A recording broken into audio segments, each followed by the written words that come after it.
ជំរាបសួរបងប្អូនទាំងអស់គ្នាថ្ងៃនេះខ្ញុំមកធ្វើបង្កងអប់អំបិលបែបងាយៗបងប្អូនចាំមុខមុខនេះយើងចំណាយពេលវេលាក្នុងការចម្អិនហ្នឹងតែមួយផ្លែតគឺយើងអាចយកមកហូបបានណាតែអញ្ចឹងដើម្បីដឹងពីរបៀបធ្វើយ៉ាងណានោះសូមបងប្អូនតាមដានទស្សនាវីដេអូរបស់ខ្ញុំទាំងអស់គ្នា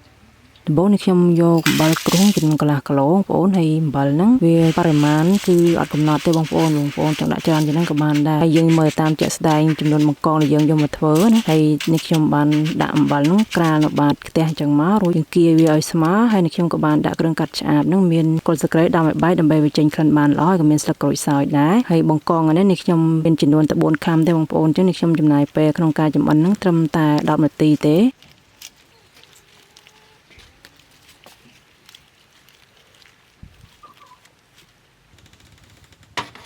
ចានេះខ្ញុំគ្របវាអញ្ចឹងមកអបទុករយៈពេល10នាទីទៅគឺល្មម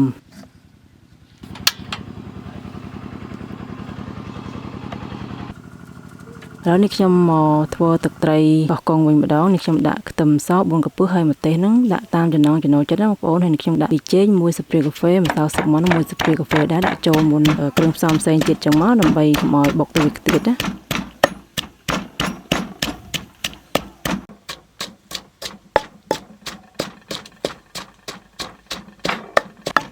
ចាំបន្ទាប់ពីបុកបានបាយប៉ុណ្ណឹងហើយនេះខ្ញុំបន្ថែមស្ករត្នោតចំនួនកន្លះស្លាបព្រាបាយបងប្អូនមិនមានស្ករត្នោតទេបងប្អូនអាចដាក់ជាស្ករសក៏បានដែរប៉ុន្តែនេះខ្ញុំពេលដែលបុកត្រីកោះកុងពេលដែលយើងដាក់ស្ករត្នោតអញ្ចឹងទៅរសជាតិវាឆ្ងាញ់ជាងស្ករសបងប្អូន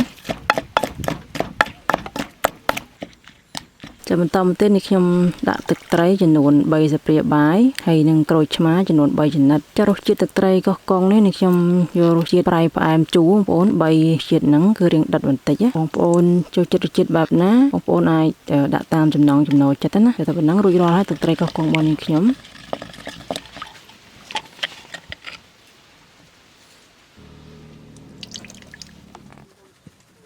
ឡើយទៅមើលបង្កងវិញឃើញថាគ្រប់10នាទីហើយអញ្ចឹងឆ្អិនណាបងប្អូនខ្ញុំបិទភ្លើងចង្ក្រានហើយ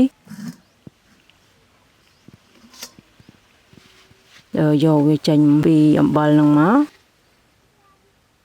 ចាសាច់បង្កងវាអត់ប្រៃទេបងប្អូនមិនមែនយើងយកមកអប់ជាមួយអំបិលអញ្ចឹងហើយធ្វើឲ្យជាតិប្រៃវាជ្រាបចូលក្នុងសាច់បង្កងទេព្រោះអំបិលហ្នឹងវាគ្រាន់តែចេញជាចំហាយក្តៅដើម្បីចម្អិនបង្កងហ្នឹងទេណាបងប្អូនចាបង្កងដែលយកមកធ្វើប្រសិនជាបងប្អូនបានបង្កងដែលស្រស់ថ្មីរត់តែឆ្ងាញ់អញ្ចឹងណាសាច់ខាងក្នុងវាមើលទៅទំនងបងប្អូនតែបង្កងខ្ញុំថ្ងៃនេះវាមិនសូវជាស្រស់ខ្លាំងទេបងប្អូនតែយើងអាចហូបបានវាអត់បាក់សាច់អីទេណាគ្រាន់តែវាមិនសូវស្រស់ខ្លាំងអញ្ចឹងវីដេអូរបស់នេះខ្ញុំក៏សូមបញ្ចប់ត្រឹមហ្នឹងដើម្បីទទួលបានវីដេអូថ្មីសូមបងប្អូនចុច follow page និង subscribe YouTube channel របស់នេះខ្ញុំម្នាក់មួយផងចាសសូមអរគុណសូមជម្រាបលា